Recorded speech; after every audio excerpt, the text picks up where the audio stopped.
All right, it's 10 a.m. right now, and we have a lot to learn. So I'm just going to go ahead and get started. Good morning, everyone. Welcome to QuickBooks for Small Business Owners webinar by Ms. Lorna Whitaker from Business Beyond the Shoebox. I love the name. Today is the first session of two-part series, and we'll talk about how to get started with QuickBooks. My name is Jeannie Ying. I'm a business counselor at PACE. Thank you all for joining us today. This webinar is brought to you in partnership with the City of LA Economic and Workforce Development Department and BusinessSource Pico-Union Westlake region, operated by PACE Business Development Center. This webinar will be recorded, and at the end of the webinar, you'll be asked to participate on our survey. It's very important. And so please make sure that you complete the survey, as it'll help us plan our future webinars in better ways. All right, so before we get started, let me do a quick introduction and on PACE. Pacific Asian Consortium in Employment was established in 1976, and we are a 501c nonprofit organization. So from our business to workforce development, utility bill assistance, and housing and education department, our 5 departments are equipped with the necessary services to tackle poverty and economic inequity in diverse communities, around LA area since 1976. Okay, so PACE offers one-on-one business counseling, credit and asset buildings, business and financial plan development, and webinars and training, just like today's, to help you establish a new business or to help your existing business. We can also guide you to get into the procurement contracting through our MBDA department. And guess what? All our services are free. So if you have any questions about our services, programs, and lending products, please visit our website, pacelabdc.org, for more information. All right, let's dive into our topic of the day. Please take it, Ms. Lorna. Thank you very much. All right, thank you. Good morning, everyone. It is so great that so many of you took the time out of your busy schedules to show up for today. If you'll give me just a moment, I will get my slide deck set up. And one. And there. And okay, so please confirm that you can see it. Looking good. Okay, so we're ready to go. Today's presentation is on QuickBooks bookkeeping and accounting basics for small business owners, and this is one of 2 sessions for this particular topic. One of the things that I think that is really important for people to know is that I'm a financial skills trainer. Yes, I'm a small business consultant and coach, but what's really important to me is that business owners get the financial skills that they need to run their businesses efficiently, effectively, confidently. I'm not an attorney, I'm not a CPA, I'm not a licensed tax professional, and I cannot and do not give legal or tax advice. So I just provide general information. You know, a profitable, well-run business is really a joy. And I tell people this all the time. When you have a business you love, you'll never work a day in your life. So it is your job to design your business into one that you love. Lorna, I'm so sorry. I just want to make sure that everybody can see the screen because I saw a comment that they cannot see the slides. Okay, I'll pause for a second. Let's get some Thank you. feedback I'm sorry and for make sure that interrupting. everybody can see the slides. I'm And going to everybody, continue to talk, so but then that'll give you a chance to work in the background to make sure that we're yes, all on target. Okay. thank you. Okay. So money is not the only way small business owners gauge success. However, 86% of small business owners say that owning a business has helped them meet their personal financial goals. This is what it takes to have a business. If you're not a profitable business, you have a hobby, not a business. Now, I understand that not all of you think or believe that you are headed towards having $1 million business. However, over a period of time, 10, 15, 20 years, you absolutely will be making $1 million. So treat $1 million business like it is one. Financial savvy is learned. None of us was born knowing this stuff. And yet, here's the thing: 81% of small business owners handle all of their financial matters themselves, and they wish they knew more about their finances. So, I'm really glad that you're here today. We're going to have a lot of material to cover, and I'm going to jump in here in just a minute and plow through it. So, here's what we're talking about today. This is the part about getting started with accounting and bookkeeping for small business owners. We're going to talk about software, bookkeeping and accounting technology, accounting basics, and some of the financial reports, along with some best practices that I threw in for you.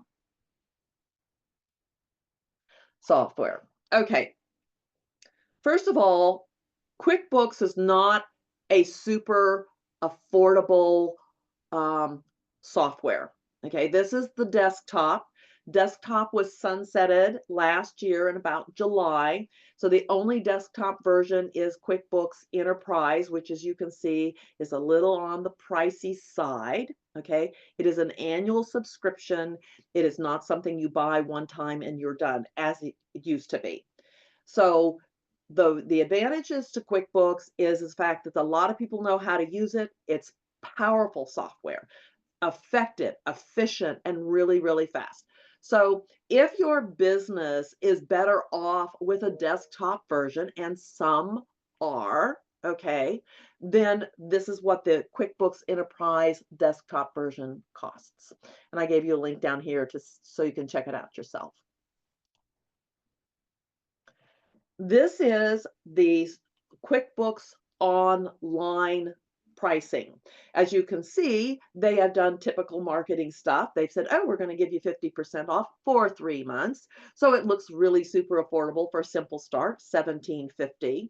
And then it looks super affordable for the Plus, which is my favorite. Okay, it gives you all the features that you're going to need.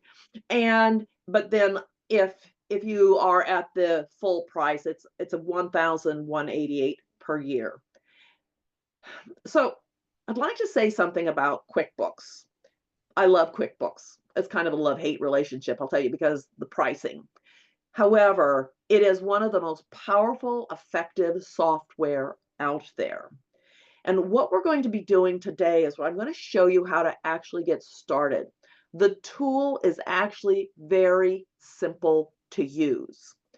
My encouragement is, if you can afford to start with the Plus version for when you just get started, you will learn as you go, and it will support a very strong business for a very long time. If you're in the simple start, you're going to have to migrate to the Plus to get that level. For most businesses, I don't say start with simple start.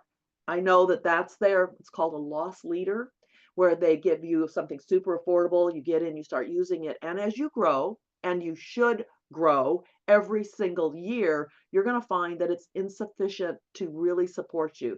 So I say bite the bullet and get the middle of the road subscription. Another thing to know about QuickBooks is that people think the problems that they have with QuickBooks is related to the software. Generally, that's not true. In the past, it was kind of glitchy in some of the desktop versions, but I've been using QuickBooks for nearly 30 years at this point. And yes, as the product was developing, there could be some issues with it. Today, you have less problems, you have more support. You do have to pay for the support. And and know that it's tech support, it's not bookkeeping support. And there is a difference. Most people have problems with bookkeeping because they don't understand bookkeeping. The software does a really good job. So today's session, we're going to talk about terminology, financial reports, bookkeeping and accounting, and help you get that foundation underneath you that will really support you as you use this tool. And on Thursday, we're going to look more at how to use the tool. We have a lot of material to cover. I know I speak very fast. I'll try to slow it down a little bit. Everything is here in this PowerPoint. Even if I don't go into detail on some things or you have some questions, this is a recorded presentation and you can go back and you can re-listen to it and you will be getting a copy of the PowerPoint so that you can really dig in a little deeper and get those skills better in place. So there's a difference between bookkeeping and accounting. Bookkeeping is tracking of the transactional detail of the business. It needs to be accurate for it to be useful. This is the day-to-day stuff that you're doing. You're recording your transactions. Okay? This is what QuickBooks does. QuickBooks also will give you the accounting information that you need. Accounting is the big picture view. It's the CFO, Chief Financial Officer, part of your business where you're looking to see what's been working, what's not been working, how much money you're making, what your profits are, give you an idea what your taxes are going to be, and how to make informed decision. Bookkeeping, transactional stuff, accounting, that high level business owner view. Your QuickBooks, your bookkeeping is for you, the business owner, to take care of your business. Okay. People think that the bookkeeping is only for their IRS people or their CPA and that they can wait until January or February to do it all. No, you want to do it on an ongoing basis so that you have the information at your fingertips so you know what's going on so that you can shift or adapt to something that needs to be put in place. Garbage in gives you garbage out. People ask this all the time. What is the difference between accrual basis and cash basis? Now, most people, most business owners are taxed on cash basis. Only the largest of corporations, okay, are taxed on an accrual basis. You will want to look at your records and reports from an accrual basis, and we're going to talk about why. But that's the difference. So accrual tracks the transactional detail by amounts paid, amounts due, that's accounts receivable, and the amounts others due to you, accounts payable. Okay, so that it'll track all of that information. But cash basis only tracks what you actually pay out and what you actually receive. And that again is based what your tax basis will be on. Your bookkeeping is built on what's called a chart of accounts. There are two basic accounts or reports or charts that you'll be using. We're going to cover those today. You're going to have the balance sheet side, okay? And we have the profit and loss side. Most business owners have some understanding of the profit and loss side, okay? But they don't understand the balance sheet side. So this is just a terminology. Chart of accounts is the full setup of all of your accounts. These can be named in many cases as you understand them, what you understand them to be. For example, bank accounts could say Wells Fargo account number, and I just use the last four numbers. You can have these names so that they mean something and are relevant to you, because again, your bookkeeping and your setup is for you and for your information so that you can read your reports with ease, quickly, confidently. Balance sheet terminology, assets, what you own. I've given you a short list of what those things are. Cash on hand, accounts receivable, inventory, fixed assets. Liabilities, what you owe, okay? Accounts payable, credit cards, sales taxes, payroll taxes, notes and loans, okay? Owner's equity. This is the part that most business owners really struggle to understand, okay? We'll talk more about that. So assets, that's what you owe, what you own. Liabilities, what you owe. And the difference between the two is your owner's equity. Balance sheet, profit and loss terminology. This is the one most businesses understand. Income, what you get paid, cost of goods sold, what it costs you to make that money, and your gross profit, okay, the difference between those two, less your expenses, what it costs you to run your business, whether you make money or not, and your net profit or net income, okay, and there lots of words are used to describe the same kinds of things, just so you know that. So don't get confused or worried about this. You will begin to understand this terminology. What's most important about this net profit, net income place is that this is where your taxable basis begins to form. Okay, accounting basics. Okay. I cannot stress enough that bookkeeping is the foundation upon which our financial futures are built. Okay? You cannot run a $100,000 business without bookkeeping or bookkeeping software. If you think that you can put it into an Excel spreadsheet, you're going to find out that it's harder to do. You can't get accurate reports. You're always confused. You're worried about it. Really, software is a great place to build a business and start early in your business. Again, I'm so glad you're here today because if you don't already have some kind of accounting software in place, it is certainly time to do so. If you're just starting, it's great to get it in place, okay, now. If you sort of started doing it last year, don't worry about last year. Start this year. Get up what you need to know to help your get to your CPA or your tax preparation, but don't feel like you have to go back and recreate the entirety of last year. You simply don't. Just make do with what you already have in place and then move forward beginning this year. Knowledge is the gatekeeper to our financial success. First things first, I cannot stress this enough. Keep it clean. Do not co-mingle your personal financials with your business financials. You need a business checking account. Even if you're just doing business in your own name and you haven't got any kind of legal structure, a fictitious business name or a corporation or an LLC, any of that in place yet, okay, get a business checking account in your own name.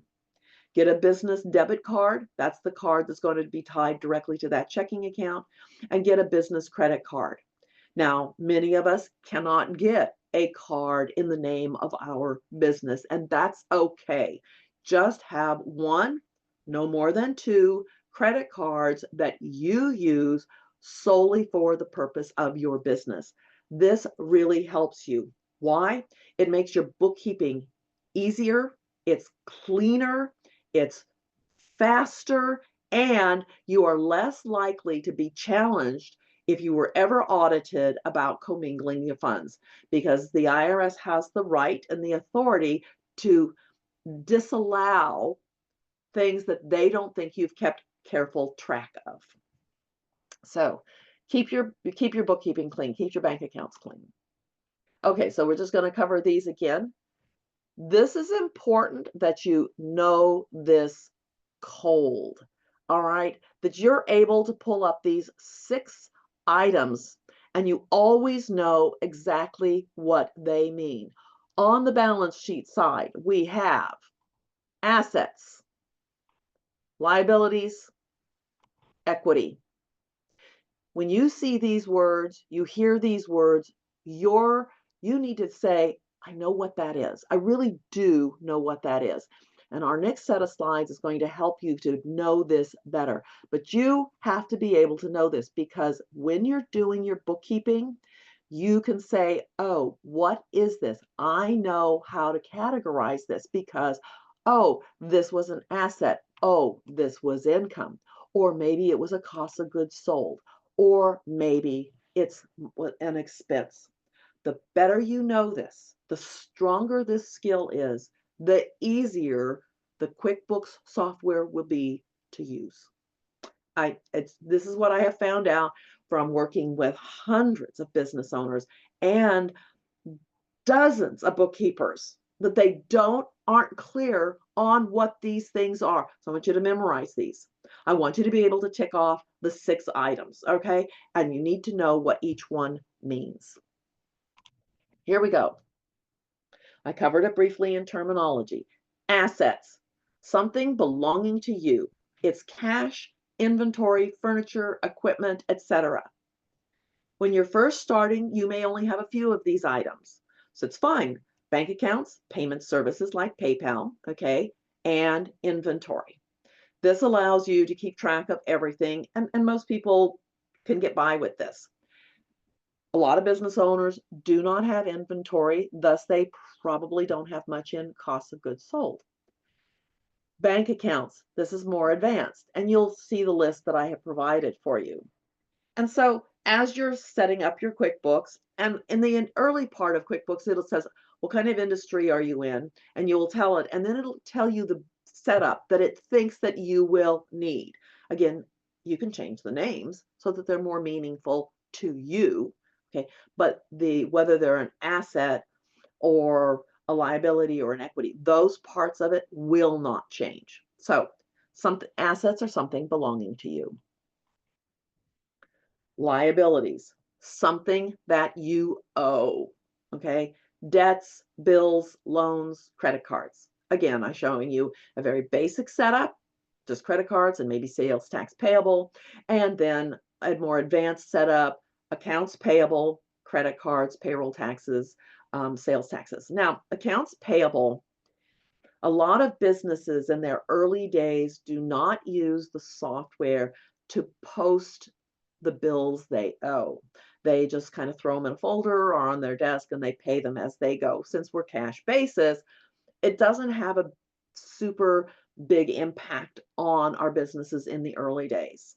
However, if you're going to manage cash flow, if you're going to really start managing how you're running your business and know what has to be paid and what can maybe be deferred for a few days or a week, you're going to need accounts payable because it'll age that for you and it'll let you know whether you have something coming up that's due. It really is helpful for cash flow management.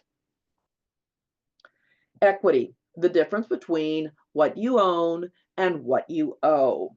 And this is that place where most business owners really struggle to figure this out. So the basic one is opening equity.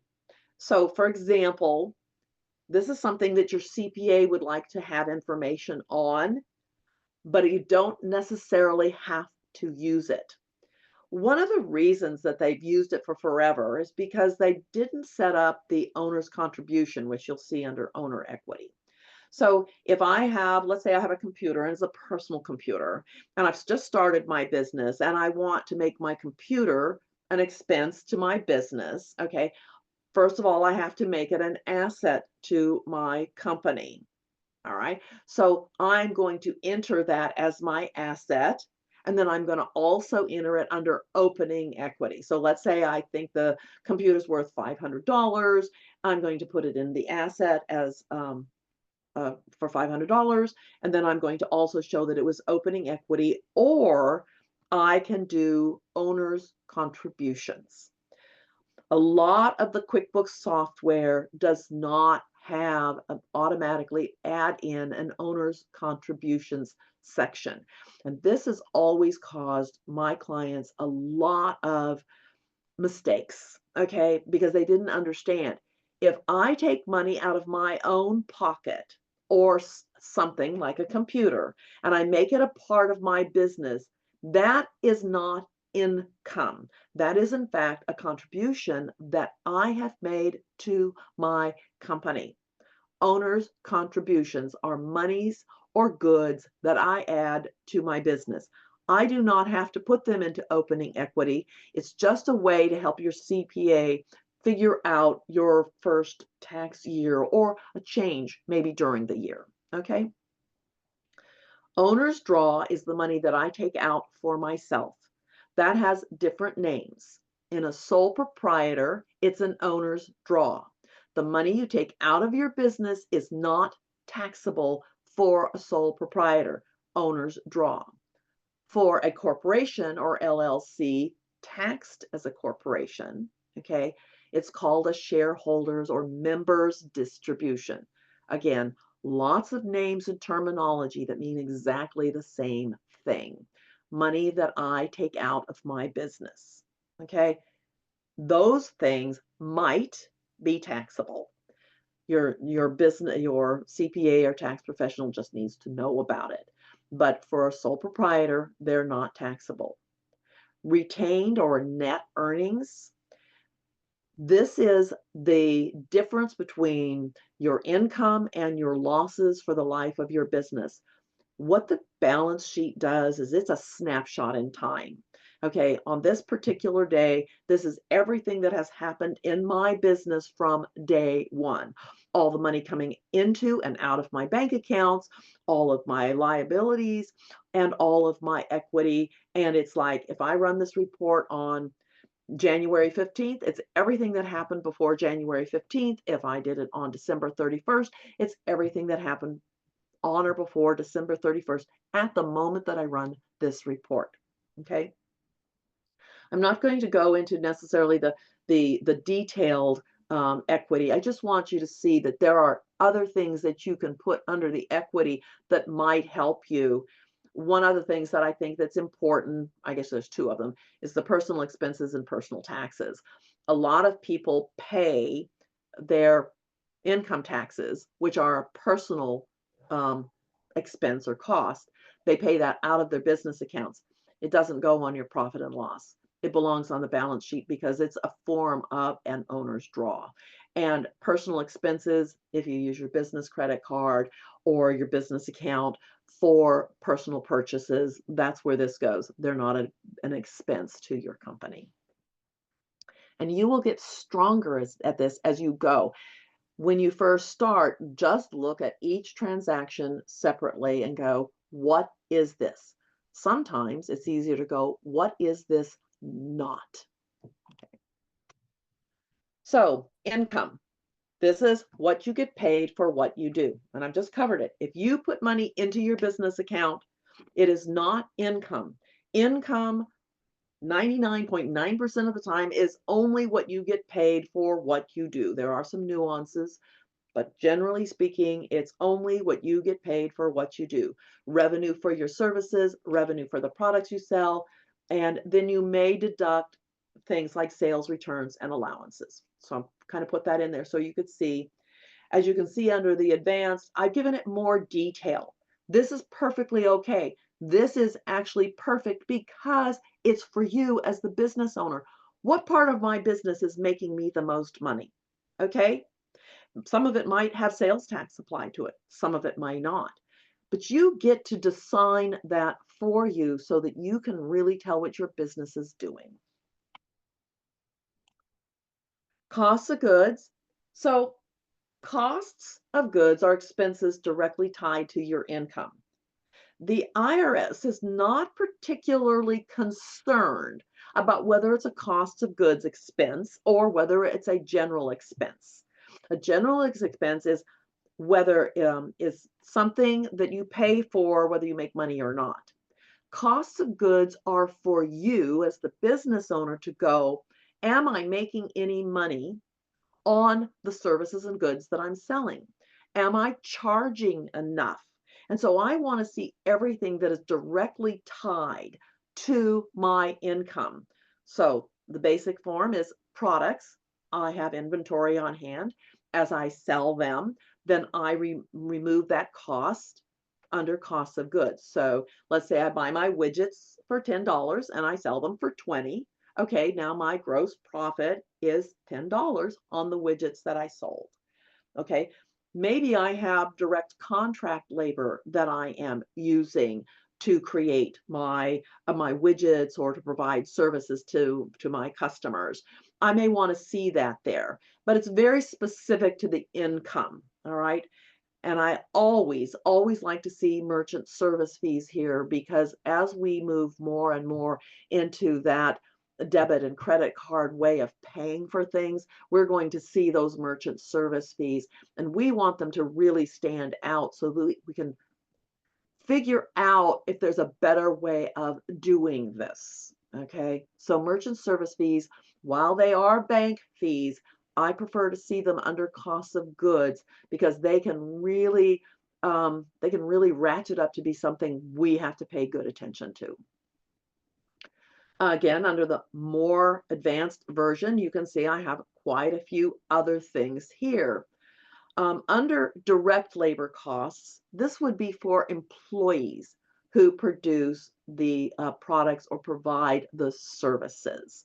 So, for example, if I'm a landscape company, then we're going to see this regularly because that's one of the ones that they use a lot as an example. If I'm a landscape company and I have employees that go out and they're the ones that are doing the work, I can actually put their labor up there and I can pay attention to whether or not I'm charging enough or if it's time for me to raise my prices. Okay. Expenses. So this is the part of businesses that most business owners understand. Okay. So what is it costing me to run my business, whether I make money or not? And that's how you're going to get the distinction between whether it's a cost of goods or whether it's an expense. For example, dues and subscriptions, typically I'm going to pay those whether I'm making any money or not. Okay. The thing under expenses are really your overhead. And you want, as a business owner, to make sure that you're capturing that cost of your overhead, your dues and subscriptions, your internet and cable, professional fees, rent, telephone, any of those items. You want to be sure you're capturing them in your pricing. And there's some great ways to do that, not part of today's presentation, but there are great ways to figure that out. You just want to be sure that you're doing it and planning for it. If you're in the early stage of your business and just planning to get started and planning your pricing, you're going to roughly guess what these are going to be so you can figure that out. If you're already in business or getting ready to grow your business, they're really great for helping you design pricing, do strategic planning, and know this stuff. Again, bookkeeping is the foundational piece of your success because in order for you to know how to plan for the future, you need to know what has happened in the past. This stuff is for you. And as you do it over and over, you will get really, really good at it. And it becomes super easy. It's like riding a bike. At first, it can be pretty challenging. Okay, you're going to need training wheels and you may need a spotter. Okay, after a while, you will know it, you will understand it, and it will be easy and it will be, dare say, effortless. And that's where you want it to be. You don't want this to be a struggle. You want to understand it. So, what are my basic expenses? Well, almost all of you are going to have advertising and marketing. I guarantee that one. Bank service charges, it's not typically very large. Computer expenses, the things to maintain it, software, things like that, you can expense those out immediately. Contract labor, that's people you hire to help you, non-employees. Dues and subscriptions, insurance, internet and cable, office expenses, professional fees. So those can be for consultants, they can be for your accountant or CPA or tax professional. It could be, for an example, for an attorney that you needed for your business for consulting, things like that. Rent and telephone. Those are pretty basic. Almost everybody will have those. The more advanced, and I've given you a fairly comprehensive list here, and I'll show you how I like to have it organized. To make it simple, we have advertising, website hosting, social media, networking events. We have automobile. Something special here about automobiles. Your personal car is not an automobile expense for your business. You're going to maybe deduct the mileage. There are other ways of treating with this. This is for automobiles that are owned by the business. If you have a car, even as a sole proprietor, and you say, I only use this for my business, then you can put it here. But most people use their personal car for both personal and for business. And so we don't track it this way under the automobile expense category. We just keep track of our mileage. It's better for you in the long run. You get a bigger deduction, particularly if your car is under any kind of warranty. But if you're going to do it, track it all together. Everything related to automobile expense, have it all in one place so you can see what it's costing you. Okay, then you have the other things that you saw before, maybe some meals, office expenses. I like those organized as subcategories for the same reason. I want to know what the office space is costing me. And if you have two locations, it's great to say, office space on Main Street, office space on First Street, and keep these things separated so you know whether it's worth keeping this space for what it is that you're doing. This is all about being able to assess where you're going, where you've been, and how to really make good, solid decisions. And then we've got a few other things here. So same thing with the employee expenses. I want all of the employee expenses as subcategories of one major employee expense. You'll see here we have employee benefits. Okay, that might be health insurance or life insurance or some other things that you might provide. Officer's salary, if you're a corporation, being taxed as a corporation, either a C Corp or an S Corp, and an LLC can be taxed as an S Corp, then you may receive a paycheck from your business. If you're a sole proprietor, you cannot receive a paycheck. Members of your family can, but you cannot. Okay, so officer's salary, I always like to see it separately because it allows me to know what I'm paying for my employees and maybe what wiggle room I might have if I need to pay myself and maybe not pay myself to give some cash flow for growth. Payroll taxes, that's what the company pays on behalf of the employees. So then you have your wages and you have your workers' comp insurance. And so having all these together is very, very helpful for you assessing for growth because most business owners are going to pay more for marketing and they're going to pay more for employees to create growth. Okay, now let's talk about how to read financial reports. This is something that makes people nuts. They think that they'll never figure it out, when in fact, it really takes only about 20 minutes a month once you get good at it and when your books are in good order. And you really want to look at these financial reports once a month. So here's kind of a picture of what a balance sheet report looks like. Again, it's a snapshot in time. It is typically run as an accrual basis report, but I do see that the online version gives you, typically runs it as a cash report. Accrual gives you more accurate information. The thing is people go, why should I bother with a balance sheet report? Okay, well, what you want to pay attention to is your accounts receivable. Okay, accounts receivable. This is what people owe me. Don't let it get too old. If you get an aging report and you've got people owing you for more than 90 days, chances are they're never going to pay you. So I'm going to pay attention to accounts receivable. What is owed to me? Okay. Then the next one that I'm going to pay attention to is I'm going to pay attention to accounts payable, what I owe to other people.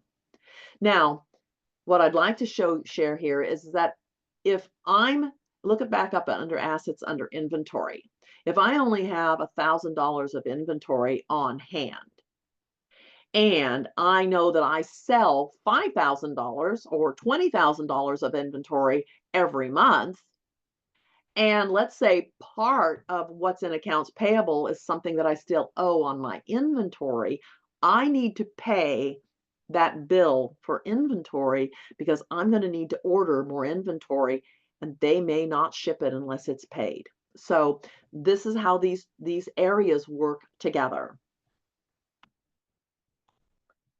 The other thing that I want to bring your attention to is this reminder for the sole proprietors who are listening today that the money that you take out of your business, okay, is not a business expense, okay, and thus it does not change your tax basis, okay? It is money that you take out.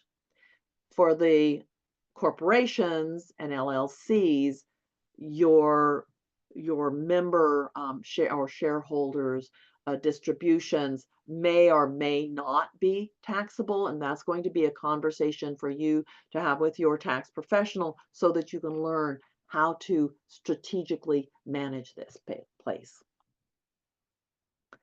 Profit and loss. Okay, this is an accrual basis report. This shows everything that I have provided services for and that I am owed. It includes my accounts receivable.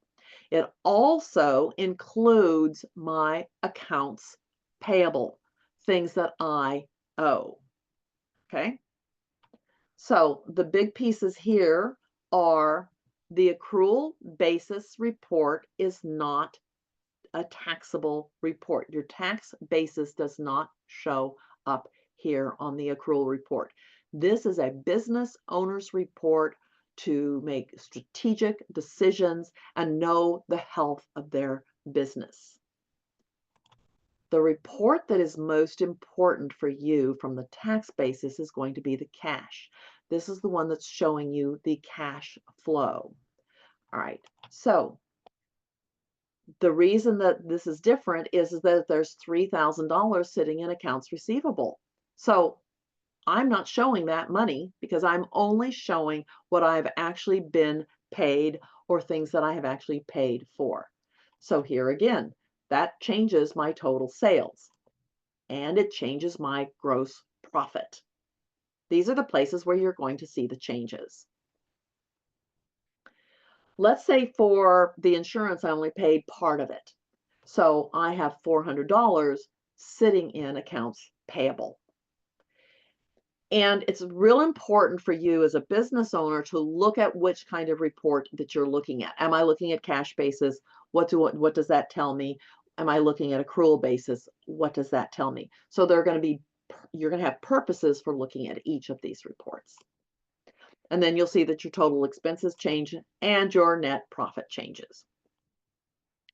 Cash basis net profit is the taxable number. That's where the taxable number shows up. This is where you're going to start doing your tax planning to know how much money you're going to owe. Whether your money is paid out of your business account, and it's not a business expense. Income taxes are not a business expense. They're a personal expense. Whether you pay it out of your personal account or your business account, you are being taxed on your net profit. I'm going to take just a couple minutes to show you the difference between becoming a corporation or an LLC taxed as a corporation. Please note that under the sole prop and the corporate structure, the gross profit from the income and cost of goods is exactly the same. No difference there. Where the difference is that it starts showing up when you have an officer's salary. An officer's salary is a deductible expense to the company. Under the sole proprietor column, you will see that there's a $54,000 net income. That is fully taxable for the sole proprietor. Okay, you will see that the corporation makes less money. That's fine because we took it out as an officer's salary and we paid taxes on it as we go. I know that this conversation is a little complex for some of you. Some of where you're starting, this is going to be a complex conversation. Don't worry about it. You're going to learn. You're going to know the kinds of questions to ask so that you can start learning this, because that's what we all do. We learn as we go. And so just showing you that there is a difference between the corporate structure and the sole proprietor. Starting your corporation too soon from a tax conversation means you're going to pay a lot more money for having your tax returns prepared. People ask me all the time, well, when do I know? Well, when your net income is pushing $75,000 and you are still a sole proprietor, you want to speak to somebody, and your tax professional is a good one. When is it time for me to become a corporation or be taxed as a corporation? Okay, that's where that kind of line in the sand is. However, if you have liability considerations or you want to protect your name, those are different reasons for starting a corporation or an LLC. So just know that there are lots of things to think about when deciding whether to be a sole proprietor or to be a corporation, and you can make your choices. From a tax conversation, it's different, okay, than it is for name protection or liability protection. Cash flow. Now, QuickBooks has historically not been very good about giving you a really good cash flow report. They basically just total it. You want something that provides you a little more information, and the reports are really easy to generate and learn how to generate. You want to know all of the money that has come into your business, cash, in the form of sales, okay? And you want to know all of the money that has gone out for your business. So you just want to be paying attention to that. You want to know what your total demands on your cash are. Please note that, for example, we have wages, okay, and we have owner's draw. Wages are not the same as the owner's draw for the sole proprietor. If you need $5,000 out of your business every month, that's a cash flow demand. You need to be planning for that. So you can see that the total cash out of my business was $34,000. But there's a little more here. Okay, so again, the reminder that the sales, while they were 60,000, we have 3,000 sitting in accounts receivable still owed to us, so the cash actually paid in was $57,000. Remember that money that I put into my business is an owner's addition, and that is not income. So that shows up as cash. I put that money into my business. And I needed to take out $5,000 out of my business. Okay, so it says the ending cash on hand is 47,000. If I have that much money in my bank account and I know that my total cash needs are $34,000, I have enough money in my bank account to support me for a month. However, if that ending cash is, $10,000, I had better get busy on figuring out where I'm going to get that extra money. Okay, best practices. Here we go. Heading towards the finish line for today. So, effective bookkeeping will improve your financial health for the entirety of your life and your business. It'll protect your business from theft and costly mistakes, provide reliable data for making informed decisions, create financial predictability because it allows you to be really strategic. It'll help you budget and manage cash flow. Business budgeting is not about living in scarcity. It's about knowing what you're going to be spending on things so you can do solid planning for a week, for a month, for a year. It allows you to plan for and measure results. Really critical that you know what's going on. How are my sales doing? How are my expenses doing? What am I paying for contract labor? What am I paying for wages? It'll make tax season easier and help you keep more of what you make. Super important. And it will save you time. You'll be doing a little bit of it all the time. And in the long run, if you're doing it regularly, you won't forget what that particular item was. It'll be fresh in your mind. If you don't stay on top of your bookkeeping and you're doing it 3, 4, 5 months down the road, 1, all the information is not available to you. And 2, you're going to spend a lot more time doing it because you will not remember what those things were and what they're for. So, best practices, use accounting software.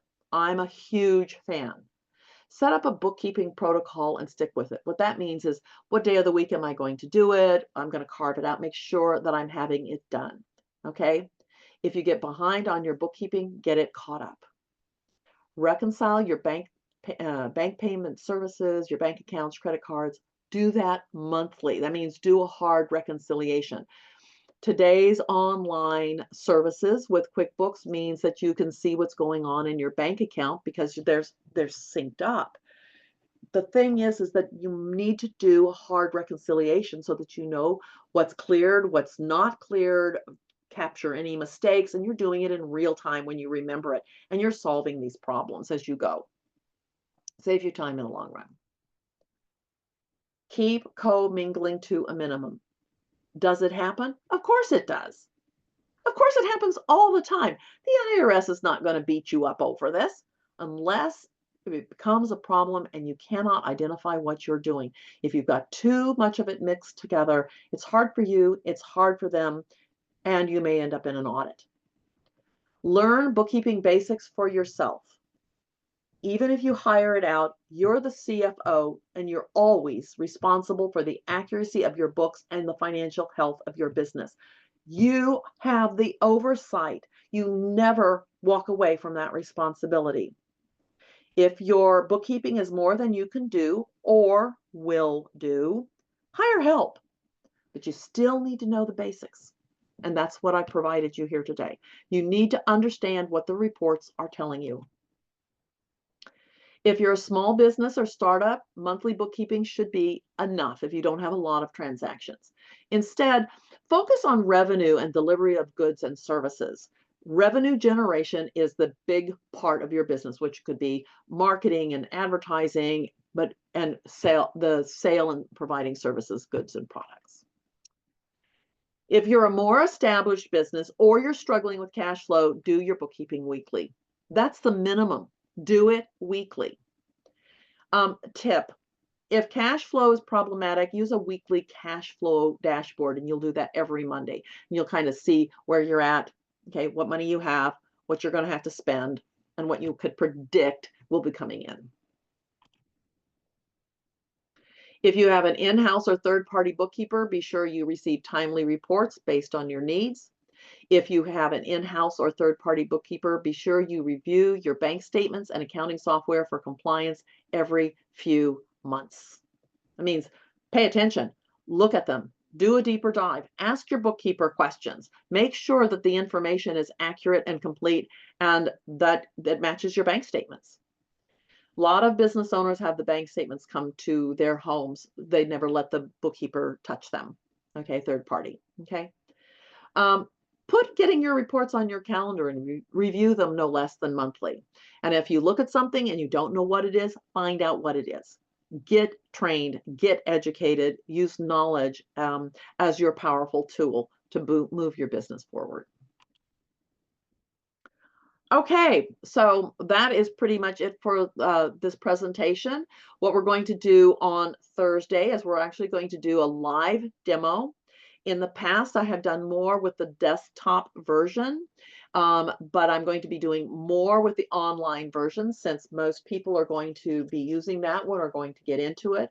We're going to talk about payments and writing checks, creating invoices, and receiving payments and recording deposits. Some of the very early stages that every business owner needs to know how to do. Now, at the bottom, and it will be on the PowerPoint slide deck, down there at the bottom, it's called a QuickBooks test drive. It's a QBO test drive. Just Google it, and it'll take you to this QBO Intuit.com site, and you can actually see the product that I'll be using for the drive, or you can check in, and if you're not familiar and you don't have a QuickBooks yet, you can just check it out and see, get yourself a little familiar with it. Okay, so really as my final piece, this is kind of a gift to you. I'd like you to know that the possibilities for achieving a life of purpose, joy, and financial success are limitless. Time may be finite, money is not. So knowledge is your gatekeeper. Clarity, focus, and action are the trifecta for getting results. Don't stay stuck in uncertainty, okay? Figure out what it is that you need, focus on it, and do something about it. And then I have a little entrepreneur's path to financial freedom ebook for you. And there's a little code that makes the book free if you'd like to have that book. Okay. So it's just really letting you know that what you believe about money is more powerful than you think. And you want to start really understanding that the traditional approach to running a business, which is a lot of what I teach, is not sufficient for getting you over the finish line. There are some other things for you to know, and that's what's in this book, is a brief topic on that. Okay, so thank you for attending today's workshop. I am so glad you were here, and I'm going to leave this up here for a second, and I'm going to look at the chats and see what people are asking about. And Jeannie, you will help me with that, and we don't have a lot of time, but I can stay here after the hour. So let me go Yes, check the chat. definitely. Thank you so much, Lorna. We have about 5 minutes left, and we have a couple of questions here. Perfect. Let's go up. I have QuickBooks Self-Employed. Many features of the QuickBooks are not supported on the SAE version. And no, that was not the question. Would you include 401k in the category? Category meaning a financial statement. Say the right before the financial statement, say that part again. Would you include 401k? You could. It's a great way to track it. It would be on the owner's equity side. But I did hear something that is concerning. The self-employed version of QuickBooks is not sufficient to support a financially healthy business. It is just not. And I don't believe they are offering it any longer. Please do not continue to use QuickBooks self-employed version. As soon as you can get out of that version, get out of it. Okay, it's not sufficient for most businesses. And so you could go to the simple start and navigate, because what they said, it does not support the features, and you need these features to run a healthy business. So to answer the question again about the 401k, yes, I include everything that I want to bring to my CPA's attention, because they're related to the taxability of my business. I would include a 401k and those contributions within my QuickBooks. I would do that. All right, great. What else would we Is have? there an alternative to QuickBooks? There are a few. So I know that GoDaddy was offering one, and that it was more affordable. And so there are some people that have given me good reports about using the GoDaddy version. Some people in the very early days of their business are using Wave. They like that one. It helps with invoicing and getting paid. And again, it's a more affordable version, and it has some very rudimentary, simple reports.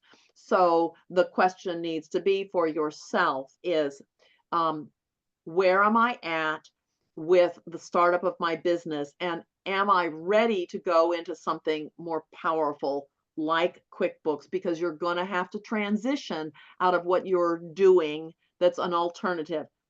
I don't know much about the GoDaddy version, but I understand that it's very useful for businesses that might be selling on Amazon or Etsy or some of those other shopping type platforms, because it's designed to support that stuff. And if you don't see your business is growing much past more than a side hustle, that's fine. That's fine if you want to do that. My remark to that is if you're playing small, you're playing the wrong game. Because for most of us who have businesses, we need our businesses to provide for our financial future, to create retirement, to create financial freedom where we don't have to work all the time or work at all to have our income needs met. So build your business for growth. And I do believe that QuickBooks is going to be the better version for most people. Okay, another question. I have QuickBooks Self-Employed, which does not provide a balance sheet report. Is this something that I have to calculate manually? And how often should I update it? It doesn't provide a what kind of report? Does not provide a balance sheet report. See, here again, That's exactly my point. Okay. They don't provide it because most business owners don't understand how to use it. Okay. And since they figure that because it does not impact your tax basis, and most of you won't have large amounts for the assets and those kinds of things, you don't have a need for it. Depending on the size of your business and what it is you would like to know, well, then no, you don't need to use the balance sheet.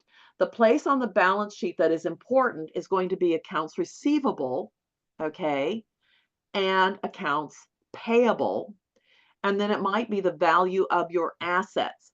If you wanted to continue in the self-employed, just do up a spreadsheet so you're doing your assets because your assets, if you buy a $5,000 computer, you don't get to deduct that entire amount as an expense. If you're in the startup phase and you spend $20,000 on equipment and that sort of thing, that stuff is not deductible in the first year. Okay. It's deductible as a depreciation over time. And your CPA will charge you more to do it, or it will get overlooked, which is worse because then you're being taxed on your net income without the depreciation piece being captured. And it's fine if you know this and you bring it to the attention of your tax professional, but you're going to be doing more work and it's going to cost you more time to do it. And this education that you have is going to make a huge difference in your taxes and not miss things that are important. So you don't have to do it, but I strongly encourage you to at least be tracking those important pieces that are on the balance sheet that I shared with you today. All right. Thank you so much. All right. Our time's up. I'm so sorry. I wish we could go on. So as I mentioned, the recording of today's webinar will be available on PACE website under e-library. And thank you so much for a great webinar, Lorna. And hope everyone here today also had a great time learning about QuickBooks. As we mentioned, today is the first session of our two-part series, and the second part of the webinar will be available on this coming Thursday, January 23rd at 10 a.m. Make sure you register for that webinar as well. All right, that's all for today. Thank you so much and have a great rest of the day. Thank Bye you, now. everyone. Thank you. Bye.